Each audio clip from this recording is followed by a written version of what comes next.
রাজশাহী বিশ্ববিদ্যালয় কেন্দ্রীয় ছাত্র সংসদের সাধারণ সম্পাদক সালাউদ্দিন আম্মারকে হত্যার হুমকি দিয়েছে নিষিদ্ধ সংগঠন ছাত্রলীগ। শুক্রবার নিজের ভেরিফাইড ফেসবুক অ্যাকাউন্ট থেকে করা এক পোস্টে এই হুমকি দেন রাবি শাখা ছাত্রলীগের সাধারণ সম্পাদক আসাদুল্লাহিল গালিব। গালিবের হুমকিতে সম্মতি জানিয়েছেন রাবি শাখা ছাত্রলীগের সভাপতি মোস্তাফিজুর রহমান বাবুও। ওসমান হাদি গুলিবিদ্ধ হওয়ার কয়েক ঘন্টা পর এক ফেসবুক পোস্টে আসাদুল্লাহিল গালিব লেখেন, দয়া করে আমার ক্যাম্পাসের টারে কেউ কিছু করবেন না, অনুরোধ রইল। ওইটা শুধু আমার আর আমার ভাই মোস্তাফিজুর রহমান বাবুর ভাগ।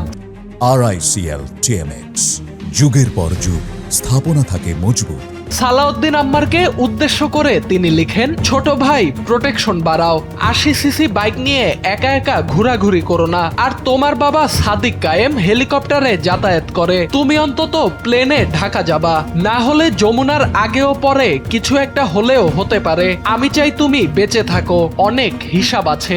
গালিবের এই পোস্টে মন্তব্য করেন রাবি শাখা ছাত্রলীগের সভাপতি মোস্তাফিজুর রহমান বাবু। মন্তব্যের ঘরে তিনি লেখেন, আল্লাহর কাছে দোয়া করো ওকে যেন বাঁচিয়ে রাখে।